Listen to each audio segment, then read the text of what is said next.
Halo, assalamualaikum warahmatullahi wabarakatuh. Selamat siang semuanya. Bersama-sama lagi di sini.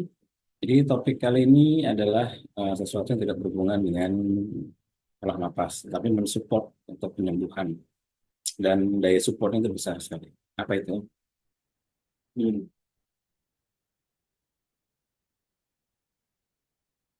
Jadi red light. Jadi semenjak 2023, saya sudah sering mempopulerkan mengenai red light. Pada 2024 Januari, saya mulai menginisiasi kepada masyarakat umum untuk mulai program satu rumah, satu alat terapi red light. Kenapa? Karena dasar jurnalnya melimpah sekali, lebih dari 14.000 jurnal yang berhubungan dengan red light selama bertahun-tahun, satu dekade lebih. Dan kemudian randomized control trial juga yang jumlahnya banyak, dengan beragam manfaat, lebih dari seratusan manfaat dari red light yang sudah saya kumpulkan lewat jurnal-jurnal. Beberapa sudah saya publikasikan, ada lebih dari 36 yang saya munculkan. Dan kemudian mungkin saya di OMG ini adalah satu-satunya, saya yakin satu-satunya di Indonesia yang memiliki komunitas pemilik red light terbesar di Indonesia. Dengan lebih dari 60-an orang yang sudah membeli alat terapi red light di OMG, yang kita buatkan kelasnya. Di mana kelas itu kemudian kita akan bahas satu jurnal, satu bulan, yang kemudian panjang kelasnya selama setahun. Jadi Anda kalau beli alat red light di UMG ini dapat kelasnya selama setahun panjang ya full. Bahkan mungkin akan saya rencanakan untuk bikin free class seumur hidup. Mudah-mudahan ya. Kalau nanti rezekinya bagus ya. Mudah-mudahan. Jadi kalau misalnya Anda belinya di luar, ya enggak apa-apa. Tapi Anda harus googling sendiri, lihat jurnal sendiri gitu kan. Harus nganalisa sendiri, nyoba sendiri dan sebagainya. Tapi kalau misalnya di UMG, kita sudah riset dulu, kita sudah eksperimenkan dulu, kita sudah ukur dengan HRV, betul atau tidak, teknik yang seperti ini, penyinaran di daerah ini akan menaikkan indeks itu, kita sudah uji dengan alat gula darah, kita juga uji dengan alat ukur pengentalan darah, kita uji dengan segala macam. Sehingga kemudian hasil dari berbagai macam pengujian, hipotesa, analisa jurnal-jurnal yang kita permudah peserta jadi ngerti cara pakainya. Nggak cuma sekedar Anda beli lalu dilepas begitu saja. Tapi kalau Anda beli misalnya dari Amazon atau mungkin dari online shop lokal gitu kan, ya Anda mungkin dapat barangnya, tapi Anda nggak ngerti gimana cara pakainya. Selain dari cuma disinar-sinari aja, ya kan? Tapi tidak cuma sekedar itu, regular itu. Ya memang umumnya orang tahunya cukup disinari. Tapi ternyata bisa dikombinasikan dengan antioksidan, bisa dikombinasikan dengan green tea, dikombinasikan dengan wortel, bisa dikombinasikan dengan jeruk, dengan bengkoang dan sebagainya banyak sekali. Juga nanti bagaimana cara mengkombinasikan untuk memanfaatkan potensi selain daripada antioksidan, juga potensi anti inflamasi dan sebagainya banyak banget. Nah itu. Nah, ini bedanya dengan kalau misalnya Anda membeli dari luar, nggak apa-apa, mungkin bisa dapat lebih murah gitu kan. Tapi nggak ada yang ngajari, nggak ada kelasnya. Kalau Anda mau ikut kelasnya ya otomatis kelas-kelas red light di OMG itu berbayar. Nah, kalau dihitung 1 tahun misalnya, ya sama aja Anda beli di UMG. Lebih gampang ya beli di UMG aja, karena udah nggak puyang gitu kan. Nah, itu intermezzonya. Nah, sekarang apa yang ingin saya munculkan pada hari ini adalah mengenai studi kasus UMG yang berhubungan dengan red light, yakni yang berhubungan dengan apa namanya stroke. Nah, saya akan munculkan dulu ya. Saya pakai screen aja biar gampang. Nah, ini saya ingin munculkan video. Bentar ini suaranya belum keluar ya. Saya share screen lagi ulangi. Kemudian saya centang share soundnya. Ya, jadi biar ada suaranya aja.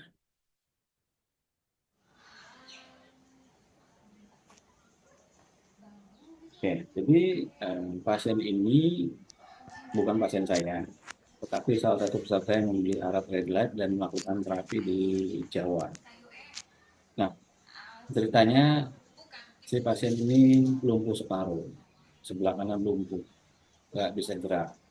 Ya, menurut tuntutannya sudah mulai dicoba dengan segala macam ikhtiar gitu kan, stroke ya, melakukan ikhtiar, tapi nggak ada perubahan berarti. Lalu kemudian ditawari oleh temannya, udah coba kamu terapi red light aja tuh di salah satu ininya Mas Gunggung, katanya begitu langsung ke sana.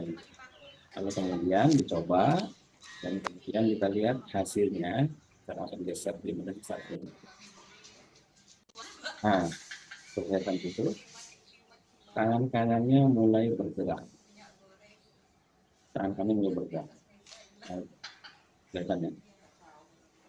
Kenapa bisa seperti ini? Karena ketika disinari, sinar itu akan masuk mengenai saraf dan terjadi proses sinaptogenesis. Ada terjadi proses untuk peningkatan produksi ATP pada mitokondria.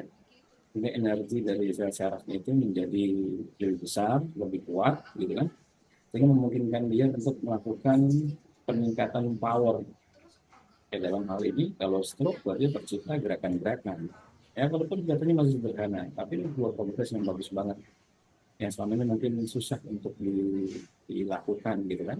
Dengan cara-cara manual, seperti misalnya dengan di uh, urut atau dipijat, akupunktur dan sejenis itu. Ini dengan cara yang gampang sekali, disinari saja dan ini tidak menciptakan panas. Karena beda dengan alat fisioterapi ya. Kalau alat fisioterapi jarak segini digunakan ya langsung kebakar. Kenapa? Kalau alat fisioterapi itu tercipta panas yang sangat hebat. Sedangkan ini bukan. Alat red blood oil ini bukan untuk menciptakan panas, tapi justru mendorong red light itu sehingga bisa masuk sampai ke level mitokondria. Nah, dasarnya itu. Nah, kelihatan sini ya. Nah, kakinya juga mulai gerak. Nah, kakinya mulai gerak. Ya, yang sebelumnya sama sekali nggak bisa digerakkan. Nah, kelihatan ya. Kakinya mulai gerak.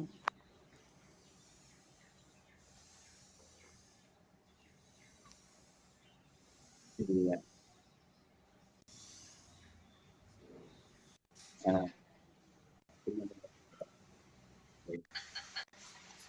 nah, nah, kemudian saya akan menunjukkan lagi video yang kedua. Nah, video yang kedua ini, saya waktu itu Ini bilang, Pak coba Dwi, ditanya, beliau apakah menderita stroke tangannya dan digerakkan. yang terpengaruh adalah badan sebelah kanan. Jadi tangan sebelah kanan dan kaki sebelah kanan ini mengalami kelumpuhan. Oke. Nah, sekarang kita akan mulai dengan terapinya.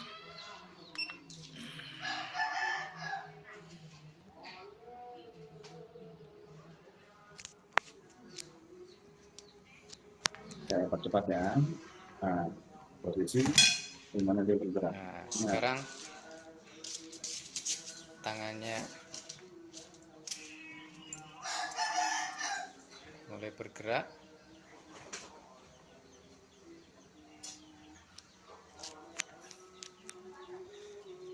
Pak Dwi, ini tangannya bergerak dengan sendirinya atau sampai gerakkan, Pak? Kan sendirinya. Oh, bergerak dengan sendirinya. Oke. Iya.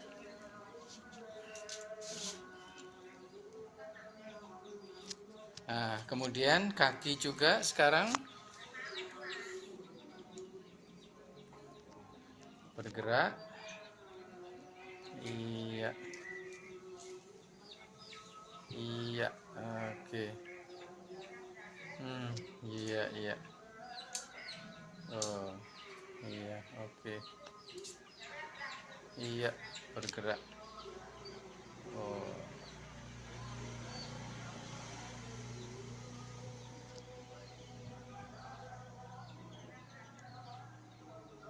hmm,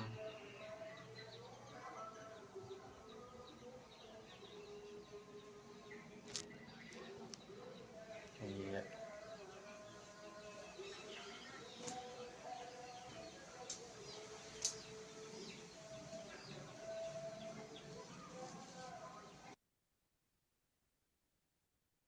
nah, seperti itu.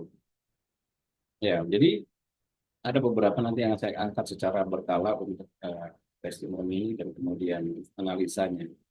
Nah, pertanyaan kenapa bisa begitu, ya kan? Kita pahami dulu bahwa pada saya menunjukkan saya dulu ya, kelihatan. Ya, ya, kita pahami dulu bahwa pada dunia sinar yang berhubungan dengan spektrum elektromagnetik itu secara umum dibagi dua, yakni sinar yang bersifat ionisasi, menghasilkan radiasi ionisasi, dan yang bersifat non-ionisasi. Apa itu sinar bersifat ionisasi? Yakni sinar-sinar yang memiliki daya yang besar sehingga mampu untuk mendorong elektron keluar dari jalurnya. Jadi sinar-sinar ini mampu mendorong elektron keluar dari jalurnya. Dan demikian, yang terjadi adalah radikal bebas akibat dari ketidakstabilan atom karena elektronnya terdorong keluar. Maka sinar-sinar seperti ultraviolet, X-ray, dan gamma ini bersifat ionisasi dan tidak boleh terlalu sering atau terlalu lama kena di badan. Makanya orang-orang yang contohnya kayak PET scan gitu kan, setelah di PET scan dia nggak bisa minggu depan PET scan lagi. Ya dia harus nunggu nanti berapa bulan kemudian gitu kan. Yang pertimbangan bahwa tubuhnya sudah mulai recovery sehingga boleh untuk PET scan berikutnya. Nah ini sinar-sinar ultraviolet, X-ray, gamma, contohnya kayak PET scan gitu kan, itu bersifat ionisasi sehingga tidak boleh terlalu sering ke badan. Kalau dilakukan terus-menerus akan menyebabkan radikal bebas yang kalau terjadi terus-menerus akan menjadi kanker.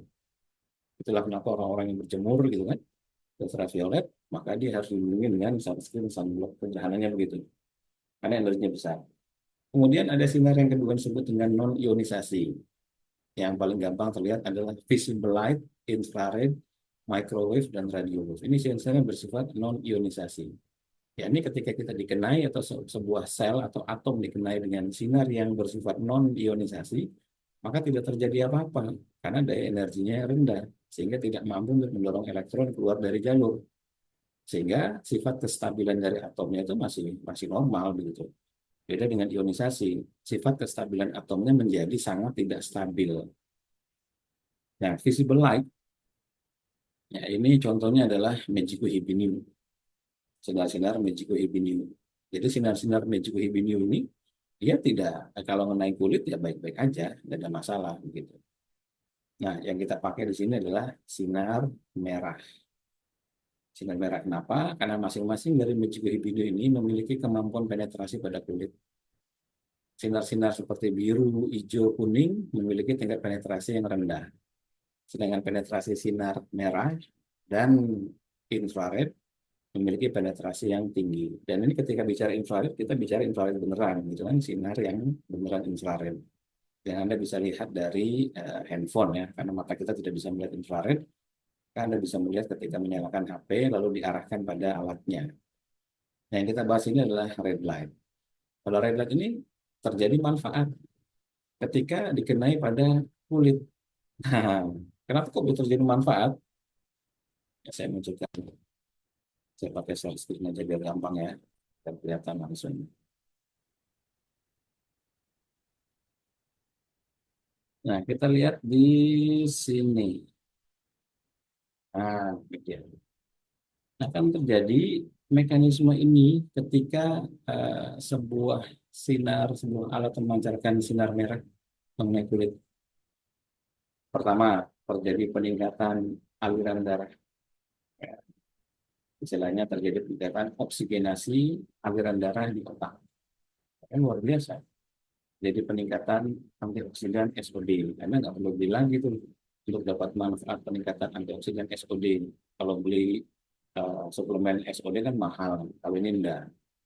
Apalagi bersifat antiinflamasi, apalagi angiogenesis, apalagi lymphatic drainage. Jadi ini ibaratnya ya pembersihan saluran limfatik tuh. Apalagi sinaptogenesis, ya kan memungkinkan antara sel-sel itu untuk saling terhubung atau saling bersambung. Maka pada proses contoh tadi ketika di sinar yang pasien stroke tadi kok tangannya gerak-gerak sendiri, ada kemungkinan aliran darah ke otaknya meningkat, kemudian sel-sel sarafnya mulai bisa saling tersambung, saling mengirimkan energi satu sama lain, ya kan? Sehingga terjadi pergerakan. Karena tidak mungkin bisa terjadi pergerakan kalau tidak ada energi cukup di sini. Dan ketika kita bicara red light, yang kita sinari pada sel, kita sedang bicara mitokondria, maka terjadi peningkatan ATP berkali-kali lipat ketika disinari. Dan ketika ATP-nya meningkat, maka si sel itu jadi punya tenaga, jadi punya energi, ya kan? Kok nggak bisa dengan cara makan lain jalurnya. Nah itu, jadi eh, manfaatnya banyak sekali. Itulah kenapa di setiap workshop saya atau mungkin di setiap rekomendasi untuk kalau mereka yang sakit berat, misalkan punya. Ya memang kalau kita melihat dari angkanya mungkin kesannya agak-agak mahal gitu. Padahal sebenarnya enggak, kan ada kelasnya. Kecuali misalnya Anda beli segitu nggak dapat kelasnya, itu lain cerita. Ini kan ada kelasnya panjang 12 bulan, 1 tahun. Yang setiap bulan kita bahas satu jurnal. Jadi dari buku yang ini masih tipis bukunya. Saya punya yang lebih tebal lagi, buku yang lebih tebal lagi. Ada nggak di belakang? Oh ya, yang ini. Tapi ini hasil print. Hasil printan. Ah, ini udah hasil printan. Ya, yang printnya sebel ini. Tuh, printnya begini. Ya, tebal ini. Nanti kita akan bahas di apa namanya, setiap bulannya pengetahuan-pengetahuan yang berhubungan dengan isi dari buku ini. Jadi buku sebel ini, ya ini pernyataan dari halaman pertama sampai halaman terakhir 200 lebih, 200 halaman lebih, plus ditambah buku ini. Jadi diintisarikan kemudian diberikan pada peserta dalam bentuk yang sudah matang, sehingga Anda tidak perlu lagi untuk apa namanya, pusing, tidak perlu pusing untuk memikirkan ini harus gimana cara pakainya. Bukan sekedar disinari, kalau cuma disinari sih ya itu gampang banget, itu mah ya kayak lampu disinari biasa gitu kan, ya sakit mana sinari itu gampang, tapi ada fungsi-fungsi lain selain dari penyinaran. Nah itu, jadi pastikan jika Anda tertarik untuk memiliki alat terapi radar UMD ini, kita ada beberapa variasi jenisnya, ada beberapa variasi dari mulai yang kecil sampai yang 1 meter tingginya. Sudah ada beberapa peserta yang membeli yang ukuran 1 meter, dan mereka gunakan setiap hari dengan sangat menyenangkan sekali, bertenaga setiap hari, bersemangat setiap hari dengan cara yang mudah 5 sampai 10 menit. Nanti apa dosisnya, bagaimana, mana yang disinari, 30 menit olah nafas seperti apa, manfaatnya bagaimana dan sebagainya, itu nanti di kelas akan diberikan. Nah, jadi nggak ada ruginya. Kelasnya panjang, sepanjang tahun, kemudian ada rekamannya juga, dan khusus bagi mereka yang ya prioritasnya ada bagi mereka yang beli alat terapi red light UMG. Kalau Anda beli dari luar, ya silakan saja Anda googling sendiri, cari sendiri manfaatnya gitu kan. Atau ya ikuti kelasnya. Tapi tetap harus ada berbayar. Tapi free bagi mereka yang sudah membeli alat ukur terapi OMG ini. Sampai ketemu di kelas Red Light OMG yang saat ini sudah lebih dari 60 orang. Yang kita akan bahas setiap bulan, satu jurnal, 1 bulan. Ya, bisa 1 sampai 2 bulan. Nanti topik yang berikutnya adalah kita bahas untuk mengenai keloid. Kita juga bahas nanti untuk carpal tunnel syndrome. Kita bahas juga untuk asam urat, kita bahas juga untuk kolesterol, kita bahas juga untuk testosteron, kita bahas juga untuk kebotakan rambut, kita bahas juga untuk stroke, kita bahas juga untuk kanker dan sebagainya. Banyak banget. Oke ya. Terima kasih banyak. Sampai ketemu di kelas Red Light MD. Tetap sehat dan berobat.